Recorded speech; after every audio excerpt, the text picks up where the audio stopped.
नमस्कार, जोहार, झारखंड देख रहे हैं आप और मैं हूं आपके साथ सोनाली सिंह। तो चलिए बुलेटिन की शुरुआत करते हैं। युद्धग्रस्त यूक्रेन से भारतीय छात्रों की स्वदेश वापसी का सिलसिला लगातार जारी है। यूक्रेन में फंसे छात्रों को लेकर एयर इंडिया का विशेष विमान दिल्ली पहुंचा। कल रात से अभी तक 3 विमानों ने लैंडिंग की है। दिल्ली एयरपोर्ट से पर पहुंचे छात्रों का केंद्रीय नागरिक उड्डयन मंत्री ज्योतिरादित्य सिंधिया ने खुद स्वागत किया। यूक्रेन से लौटे छात्रों के चेहरे पर सुरक्षित स्वदेश वापसी की खुशी साफ तौर पर नजर आ रही है।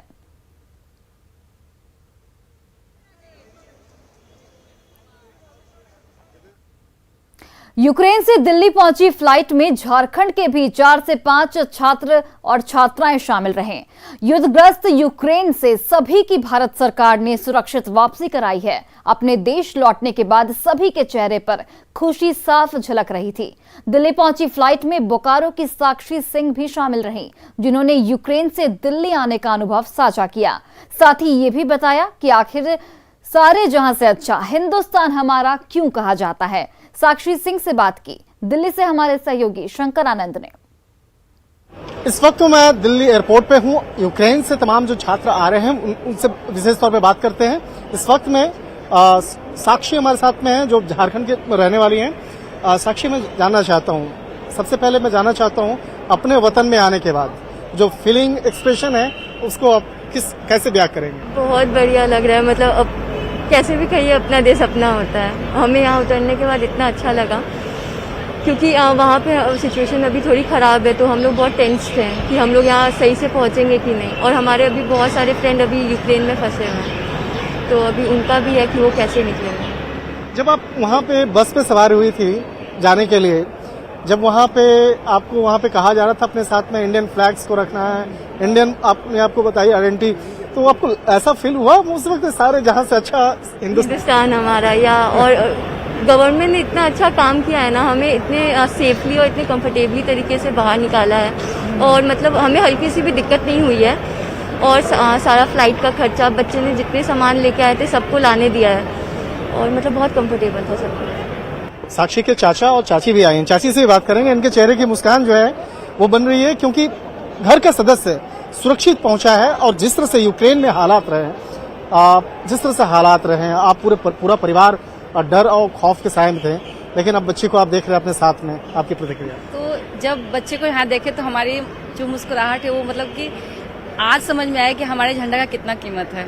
ठीक है, हमारा जो फ्लैग है, क्योंकि हम इंडिया में रहते नहीं होता, जो घर में यहाँ पे है तो नहीं पता चलता, लेकिन जब वो बच्चे जब वहाँ से फ्लैग लेके आ रहे थे ना, तो उस फ्लैग को देख के जो अंदर से जो फीलिंग है उसको हमें फील को नहीं बता सकते कैसा फील हो रहा था। उस झंडे का कीमत अब समझ में आ रहा है कि एक इंडिया, जब हम वहाँ से, जब बच्चे वहाँ से आए तो हमारे इंडिया का फ्लैग बस के ऊपर लगा के और बच्चों को वहाँ से निकाला गया, एक अपने झंडे के लिए एक बहुत बड़ी बात है। अब चाचा जी से बात करेंगे। चाचा जी से बात करना भी इसलिए इम्पोर्टेंट है, घर में अपने परिवार के साथ। अब होता क्या है कि नाइट में हम लोग जगे हुए रहते थे कि 4 साढ़े 4 घंटा यूक्रेन का जो टाइमिंग है ना पीछे चलता है। हाँ। अब हम लोग 12:30-1 बजे तक वेट करते थे कि अब बात करेंगे, उससे पहले बात नहीं हो पाती थी। और जब भी होगी तो आपको व्हाट्सएप कॉलिंग ही बात होगा। नॉर्मल कॉल तो वहाँ कोई प्रॉब्लम ही था कि नॉर्मल कॉल नहीं हो पाएगा। बट ये था कि बेटी से बात करने पे ये लगता था कि नहीं चाचू मैं ठीक हूँ, ठीक है, हम लोग 2-3 तारीख को आएंगे। बट गवर्नमेंट ने इतना अच्छा व्यवस्था किया कि सारे बच्चों को एक एक करके ला रहे हैं। पूरे ऑपरेशन को मिशन गंगा जो है, जिसका नाम दिया गया, उसको अंजाम देते हुए वहां पे फंसे हुए तमाम छात्रों को, लोगों को यूक्रेन से निकाल करके भारत लाया जा रहा है। और इन बच्चों के चेहरे पर देख करके वाकई में समझा जा सकता है, जो ये कहना चाहते हैं कि सारे जहां से अच्छा हिंदुस्तान हमारा। वीडियो जर्नलिस्ट प्रकाश गुप्ता के साथ शंकर आनंद, न्यूज़ 18, दिल्ली एयरपोर्ट। और देखिए, यूक्रेन से लौटे छात्रों में साहिबगंज के फैजान भी शामिल रहे। उन्होंने अपनी सुरक्षित वापसी पर खुशी जाहिर की। साथ ही यूक्रेन के कीव और खार्कीव में फंसे दूसरे छात्रों को जल्द बाहर निकालने की अपील की है। फैजान भी केंद्र सरकार की ओर से की गई सुरक्षित वापसी से काफी खुश दिखे। वहीं झारखंड भवन के अधिकारियों की ओर से यूक्रेन से लौटे झारखंड के छात्रों के लिए खास इंतजाम किए गए हैं। फैजान से खास बातचीत की दिल्ली से हमारे संवाददाता शंकर आनंद ने। एयरपोर्ट पे हूँ और दिल्ली एयरपोर्ट पे हमारे साथ में यूक्रेन से आए हुए छात्र हैं फैजान। फैजान, मैं समझना चाहता हूँ किस तरह से, सबसे पहले मैं आपको जानना चाहूंगा, आप झारखंड के कहाँ का रहने वाले हैं? साहेबगंज डिस्ट्रिक्ट के तीन पहाड़ स्थान का नाम है, थाना तीन पहाड़। कि मैं जिस यूनिवर्सिटी में था वो था आपके बॉर्डर के पास में, स्लोवाकिया बॉर्डर के पास में, तो मुझे वहाँ पर कुछ दिक्कत नहीं हुआ, वहाँ पर सब कुछ नॉर्मल था। लेकिन मैं बॉर्डर के पास था इसलिए मुझे सबसे पहले इवैक्यूएट किया गया। मुझे कल सुबह बस से थ्रू हंगरी का बॉर्डर क्रॉस करवा के बुडापेस्ट लाया गया, फिर वहाँ से मुझे फ्लाइट में रात को चढ़ाया गया, सुबह में यहाँ पर लैंड कर दिया। तो मेरे वहाँ पर कोई दिक्कत नहीं है, लेकिन जो बच्चे खीव और खार्किव में फंसे हुए हैं उनके लिए बहुत ज़्यादा परेशानी हो रही है। वहाँ पर बंकर्स में रहना पड़ रहा है उनको, खाने पीने का उतना ज़्यादा उनको सुविधा नहीं मिल पा रहा है, बिजली कटी हुई है, टावर गया हुआ है, तो उनसे उनका कॉन्टैक्ट भी नहीं हो पा रहा। कि जिस तरह से आप यूक्रेन से निकले होंगे, आपके गाड़ी पे इंडिया का फ्लैग, यस सर। और आप जब बोलते होंगे इंडियन, तो उसके बाद आपको लगता होगा नहीं आप इंडियन को जाने दो, तो कहीं न कहीं अपने देश और देश के प्रति जो एक वो रिस्पेक्ट जो वहाँ पे नजर आया होगा, उसको मैं समझना चाहता हूँ। वो सर हुआ ये कि जैसे कि मैंने हंगरी बॉर्डर क्रॉस किया, फिर हमारे एम्बेसी वाले से हम लोग जैसे ही मुलाकात हुई तो हम लोग को बहुत ज्यादा सेफ फील होने लगा। हमारे साथ में झारखंड भवन से तरुण जी भी हमारे साथ में हैं।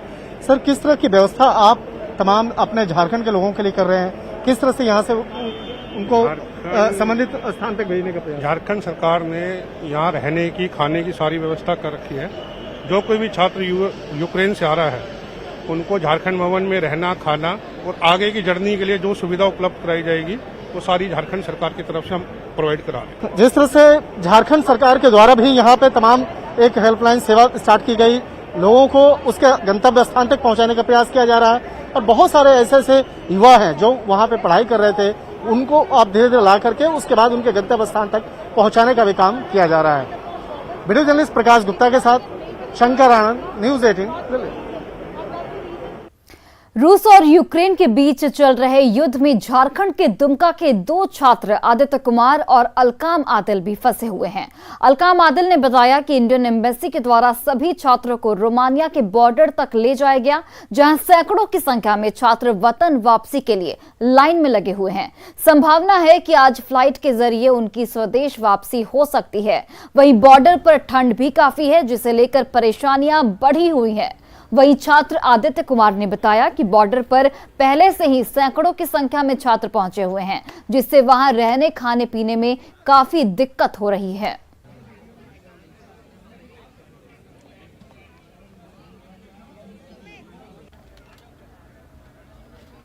बोकारो के 5 छात्र यूक्रेन में फंसे हुए हैं। इसे लेकर बोकारो जिला प्रशासन ने हेल्पलाइन नंबर जारी किया है, ताकि लोग जिला प्रशासन की मदद से प्रबंधन को सूचना देकर पूरी जानकारी ले सकें।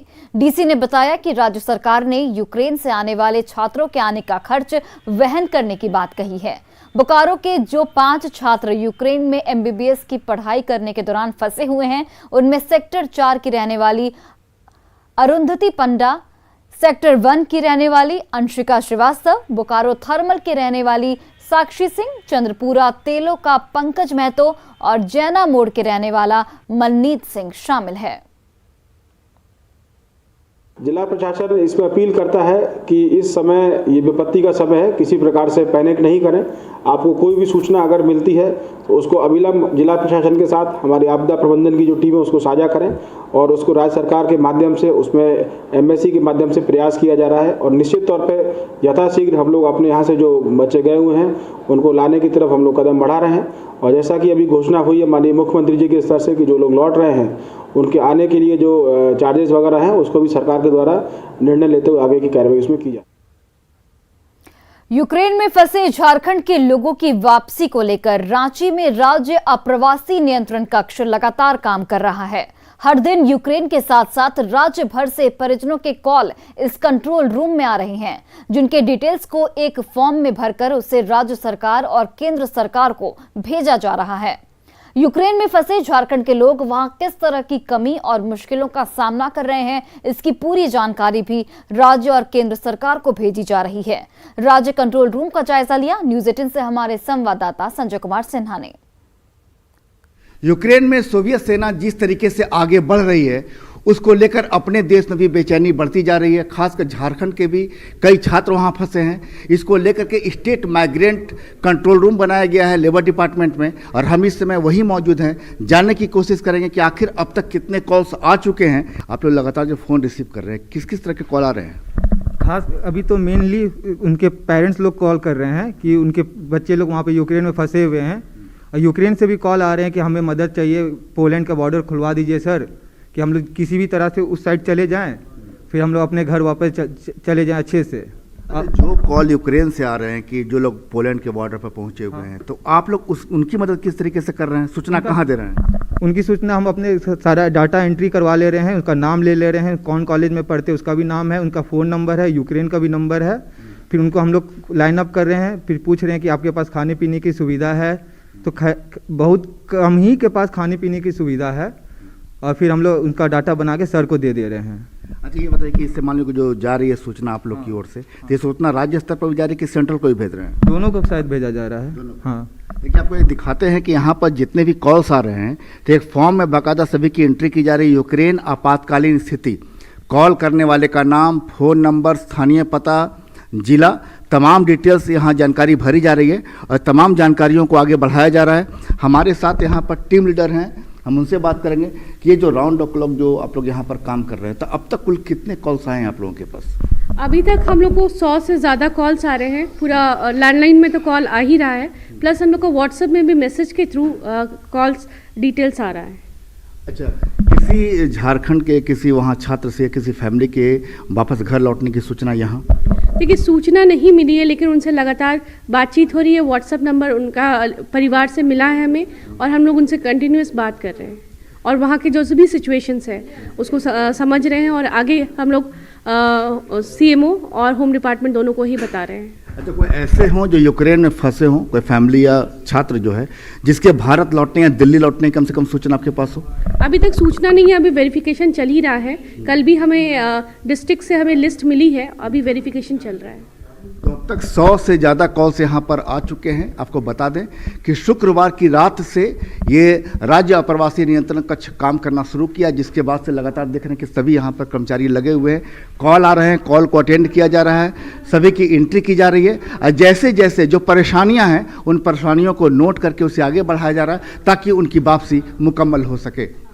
संजय कुमार सिन्हा, न्यूज़ 18, रांची। जामताड़ा के बीरगांव में बराकर नदी पर हुए नाव हादसे के करीब 65 घंटे बीत जाने के बावजूद प्रशासन और एनडीआरएफ के हाथ खाली हैं। अब तक नदी में डूबे 14 लोगों में से केवल 2 शव बरामद किए जा सके हैं। शनिवार को पहुंची पटना एनडीआरएफ की एक्सपर्ट टीम के साथ रांची और देवघर एनडीआरएफ टीम का सर्च अभियान लगातार जारी है।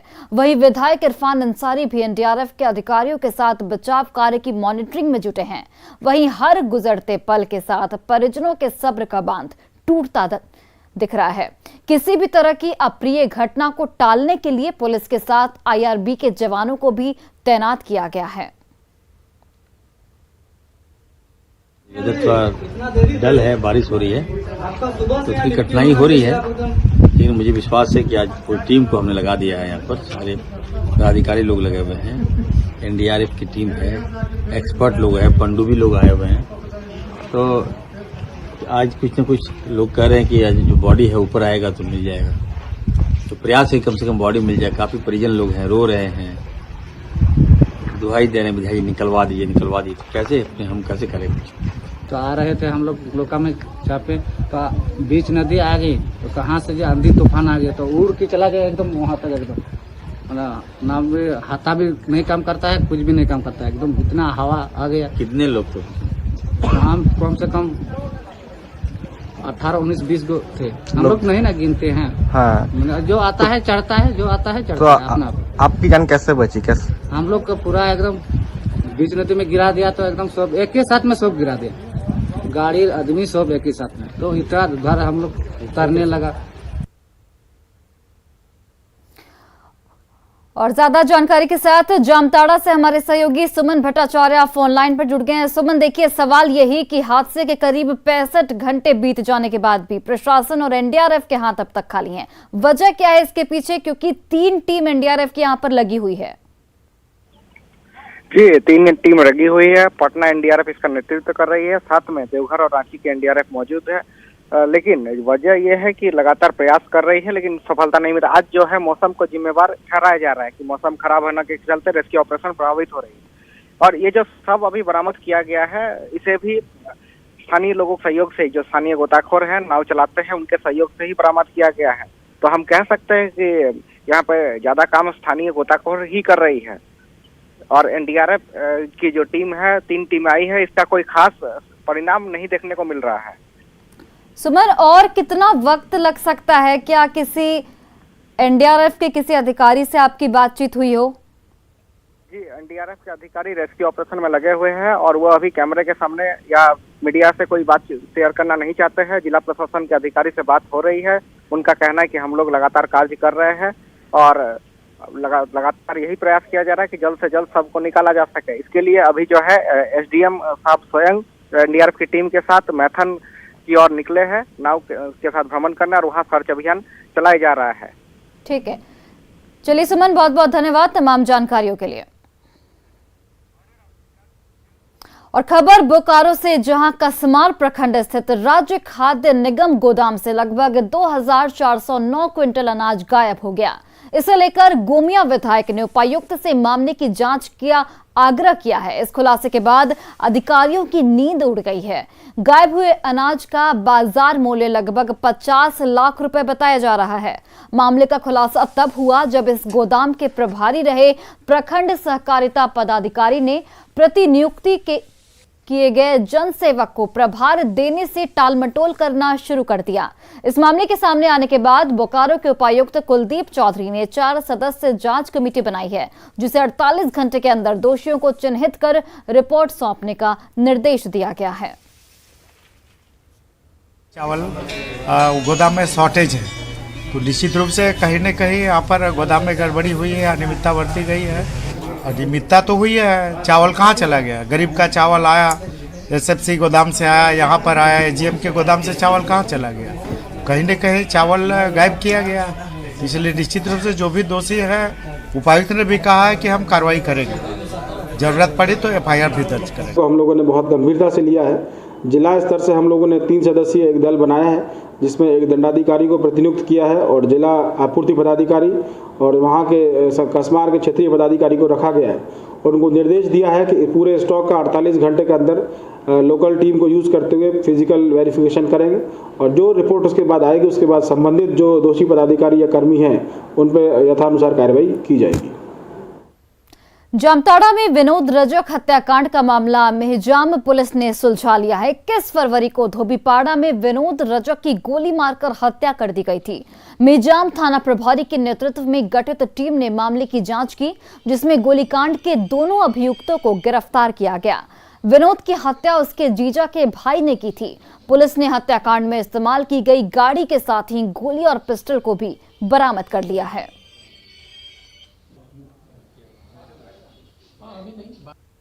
थाना प्रभारी और हमारे इंस्पेक्टर साहब ने काफ़ी इसमें से मेहनत की और मेहनत के क्रम में बाकी इस केस का खुलासा हो गया।